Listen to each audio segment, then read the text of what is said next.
Bueno, estamos en contacto con Leonardo Pérez Esquivel, integrante de la Misión de Solidaridad Internacional y Observación de Derechos Humanos en Colombia. Buenas tardes, Leonardo. Buenas tardes a vos y a toda la audiencia. Bueno, nosotros que te conocemos de hace tanto tiempo, sabemos que has ido integrando una misión y me gustaría que nos dijeras como introducción cómo se compuso la misión y cuál fue el objeto por el cual estuvieron en Colombia. Bueno, en primer lugar, frente a la situación de violaciones de derechos humanos de denuncias que veníamos recibiendo de Colombia, de desapariciones, asesinatos, de brutalidad policial, detenciones, heridos, hubo un conjunto de organizaciones que resolvimos participaron, ¿no?, en esta delegación. Buena parte de los integrantes habíamos estado antes en Colombia, cuando fue el golpe contra Evo Morales, y ahí se hizo un relevamiento, un informe, se presentó en organismos internacionales y también se derivaron de ahí, en algunos casos, denuncias judiciales. Y bueno, la idea era replicar un poco esta experiencia, que es, bueno, en otro contexto, en Colombia, para relevar la situación, y ahí se tomó contacto con las plataformas de derechos humanos, con las plataformas que están involucradas en el proceso de paz y con distintas organizaciones sociales, para llevar adelante un trabajo de relevamiento, ¿no?, Claro. en el territorio. ¿Y bueno, allá se estuvo en Bogotá, se tomó contacto con sectores del movimiento campesino, obrero, indígena, de afrodescendientes, de las mujeres, de los jóvenes, de las iglesias, como una primera instancia de panorama de todo lo que estaba pasando, que se replicó después en todas las ciudades donde estuvimos, y se empezaba a relevar ya más en los territorios, a recibir, ¿no?, registrar denuncias, ¿no?, de distinto tipo. La comisión tuvo una base en Bogotá, que se hizo ahí un relevamiento en varios municipios también aledaños. Otra se dividió, ¿no?, o sea, en varias comisiones. Otra estuvo en Pereira, otra en Cali, Popayán y Medellín. A mí me tocó estar en la de Medellín. Ajá. ¿Y qué, es decir, a ustedes les llegaban originariamente a través de alguna comunicación estas denuncias? Cuando estuvieron en el territorio, ¿qué pudieron comprobar? ¿Qué relevamiento hicieron? ¿Cuáles son las violaciones sistémicas del régimen a los derechos humanos allá en Colombia? Bueno, tuvimos como un procesamiento previo de toda esa información que nos proveyeron las plataformas de derechos humanos de Colombia, que tienen un excelente trabajo de registro en todas las ciudades de todo lo que está pasando. Nosotros lo que estuvimos viendo es seleccionar algunas de las denuncias que nos fueron dentro de las posibilidades que tuvimos en los días que estuvimos ahí en Colombia, para constatar en forma propia, con una visión propia, no solo las denuncias de los familiares, sino también la documentación y también hasta filmaciones, porque hay mucha documentación sobre la brutalidad que tiene la represión allá. Para tener un poco quizá un antecedente de todo esto, que hay que enmarcarlo en un contexto más general. Hay problemas que son más históricos, que tienen que ver con las desigualdades sociales y con las distintas políticas que se han llevado adelante por la confrontación que tuvo Colombia durante todos estos años, hasta que se acuerda el proceso de paz, y ese proceso de paz, que significaba, entre otras cosas, por ejemplo, la entrega de tierras a los campesinos, no se cumplió. O sea, la mayor parte de los compromisos asumidos en el proceso de paz, como todos los organismos que estaban encargados de monitorear la ejecución de esos acuerdos, quedaron vaciados de contenido, fueron boicoteados por el uribismo y por Duque.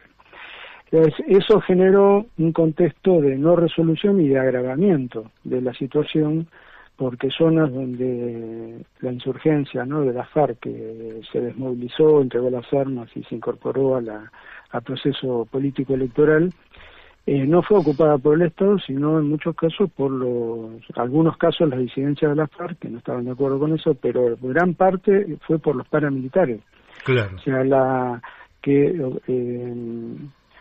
dieron la posibilidad de apropiarse del territorio, porque es como una gran empresa, los paramilitares allá tienen financiamiento propio, y han avalado o concertado con una ofensiva también de los grandes negocios, del agronegocio, de la megaminería, del fracking, que están presionando en distintos lados para asegurar, ¿no?, esos modelos de extractistas, ¿no? Uh-huh. Eso por un lado. Por otro lado, hay una situación también de política de desigualdad social muy profunda, que Colombia ha implementado programas de políticas neoliberales que acentuaron la desigualdad, y bueno, hubo distintos hechos de protestas sociales que tienen varios años, quizá para señalar ahora alguno como antecedente de todo lo que está pasando fue en septiembre del 2019, que también hubo un paro, también hubo asesinatos de 9 jóvenes que todavía están en impunidad, o sea, no se investigó nada sobre el caso, y que después con la pandemia toda esa movilización como que tuvo un reflujo, hasta que surgió la reforma, la propuesta esta de reforma tributaria, que era hacerle pagar a los pobres la deuda externa, ¿no? O sea, más de lo que ya lo habían esquilmado. Bueno, eso detonó el paro nacional y una serie de protestas muy masivas, muy masivas, que marcan un antes y un después, ¿no?, de los últimos años, por lo menos, de Colombia. O sea, y en este caso ya el gobierno no tenía la excusa de la lucha armada, porque ya se habían desmovilizado, pero el concepto y la ideología de la doctrina de la seguridad nacional se ayornó para mal. Ya no va a ser la lucha, ya no es solo contra Venezuela bueno, ahora el enemigo es Venezuela, o contra la FARC, sino contra toda protesta social que plantee reclamos por la justicia social, ¿no? Claro. Y ahí es donde la concepción esta ha profundizado en la Fuerza Armada una estrategia de considerar al pueblo y a toda protesta el enemigo interno, ¿no? Entonces, en ese esquema de guerra, que es ellos frente a una protesta que no podían controlar con un gobierno ya deslegitimado, bueno, han avanzado a un esquema de profundizar la represión, ¿no? Han sacado el ejército, han decretado zonas de emergencia, un estado de excepción, donde han puesto a los comandantes militares por encima de los alcaldes y gobernadores, y han avanzado, sobre todo a nivel de policía, del SMAT, que es la fuerza de choque de ellos allá, y la Policía Nacional, en forma coordinada, una estrategia de generación del terror, ¿no? O sea, la apuesta es una fuga hacia adelante para volver a disciplinar esa población que se ha sublevado. Y el terror tiene múltiples caras en eso, ¿no? O sea, desde las desapariciones forzadas, pero hay muchos casos que no han aparecido, las transitorias, las detenciones con torturas, violaciones de mujeres en forma sistemática. En todas las ciudades tenemos casos de esa naturaleza, o sea que es como una política de Estado esto, o sea, no es que hay una unidad o un grupito de policías que se zarpó, no, es la idea es meter terror, y también en cuanto a gaseo de la población, en los barrios pobres, de entrarles en la casa, de asesinatos. Hay gente desaparecida que apareció mutilada flotando en el río Cauca. Hay de tirarles la tanqueta y pisar gente. Es infinita la cantidad de cosas que uno podría señalar que corroboran un Estado que ha optado por una represión brutal, ¿no? Claro. Se puede caracterizar eso como un terrorismo de Estado bajo una fachada democrática, ¿no? Leonardo, te quiero preguntar, te quiero preguntar, frente a porque también nosotros vimos imágenes realmente que son de paramilitares golpeando gente, que son realmente de un nivel de crueldad, ¿no? Tremendo. Frente a esta violación sistémica, organizada desde el Estado, es decir, un verdadero terrorismo de Estado, disciplinar a la gente a través del terror, ¿qué ha hecho la Organización de Estados Americanos? No, un saludo a la bandera, ¿no? Ahora, han dejado entrar la CIT, que no es lo mismo que la OEA, aunque forma parte del sistema latinoamericano, ha condenado, sí, la brutalidad, la represión, porque es algo inusitado, están reprimiendo a la gente, o sea, para que por ahí la audiencia pueda darse una idea, es mucho más amplio, ¿no? Pero es lo más parecido que tenemos cercano nosotros fue el 2001, ¿no? Uh-huh. O las protestas en Chile de los jóvenes, o sea, ya hay una masividad en todas las movilizaciones de distintos sectores, ¿no? De movimientos sociales que tienen algún nivel de la minga indígena, de sectores barriales, pero la impronta que tiene el paro es un paro social, más que de las centrales. Las centrales allá no tienen tantos afiliados, entre las tres no llegan al 5% de la clase obrera así asalariada. O sea, el paro lo detonaron, lo convocó las centrales, pero después se lo apropió la gente, y es como que es un paro social, están todos en la calle y salen todos a protestar, y los jóvenes han estado ahí se llama así la primera línea, enfrentándose con la policía. Los jóvenes que están ahí, muchos son chicos, o sea, 14 años, 17, o sea, que no vienen de una formación partidaria, ideológica, pero que han hecho una escuela así acelerada frente a una situación que no quieren porque no tienen ningún futuro. O sea, no es la protesta juvenil ahí no es del estudiantado, que es una minoría allá, porque también las universidades allá son pagas, que está presente el estudiantado, pero el fenómeno más importante es los jóvenes que vienen de los barrios, que no estudian, no tienen trabajo, que han sido desplazados del campo, que han ido a vivir en condiciones infrahumanas en las periferias, en zonas controladas hasta por el narcotráfico, y que sin embargo ahí, en ese contexto, se han surgido hasta asambleas populares, como las 9, las que teníamos nosotros acá, las asambleas barriales, uh-huh. ¿No? Donde empieza a hablar la gente, empieza a organizar reclamos, empieza a coordinarse y participa del paro.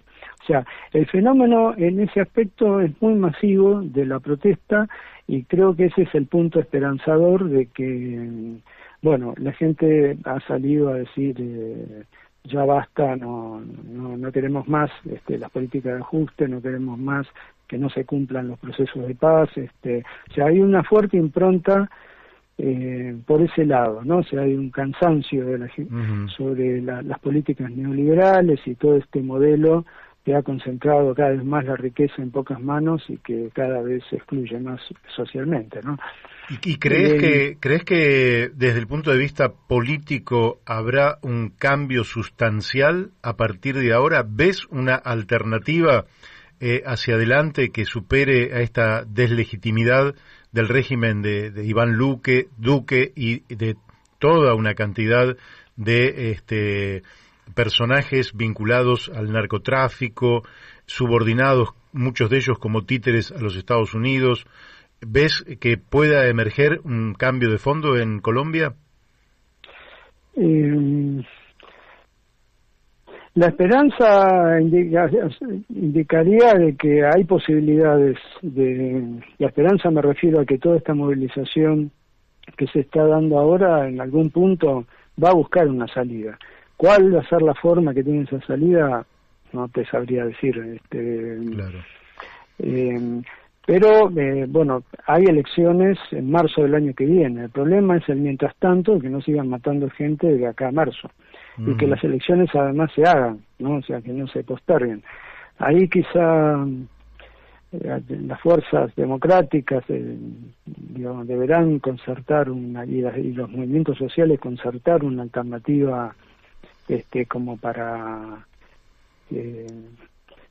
llevar adelante, ¿no?, un cambio, ¿no?, de políticas que no sea seguir con el neoliberalismo y con estos modelos de exclusión, ¿no? Creo que hay condiciones ahí para poder salir, ¿no? Claro. O sea, hay muchas zonas que están controladas por los campesinos y que hay y que podrían asegurar una soberanía alimentaria.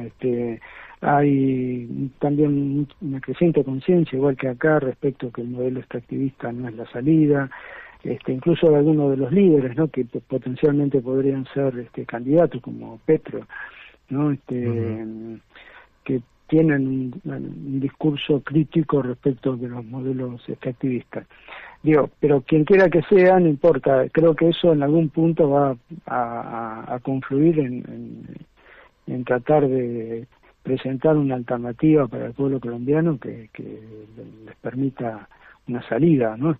Así como está, no hay nada que puedan cumplir, ni los procesos de paz, ni de justicia. O sea, lo único que hay son instancias como para ganar tiempo, o sea, claro, negociar como para frenar la represión, la brutalidad que está teniendo la represión, que hasta ahora, en todos los intentos de negociación que hubo del Comité Nacional del Paro con el gobierno, no llegaron a nada, no pudieron resolver nada, ¿no? Y respecto a lo que planteabas antes, con la participación de fuerzas de civil en la represión, no es solo la policía formal la que reprime, sino que también hay policías en actividad de civil que disparan, ¿no? Y además, bueno, están los paras y además están como los sectores acomodados que tienen su fuerza de choque y tienen armas, con comerciantes, empresarios, o que contratan seguridad privada, también. O sea que eso hemos visto y hemos podido corroborar varios casos, hasta están filmados, ¿no? O sea, agentes del civil disparando al lado de la policía, policías dándole armas a los civiles que son de ellos, para que intervengan como infiltrados en las marchas. Bueno, todo eso está y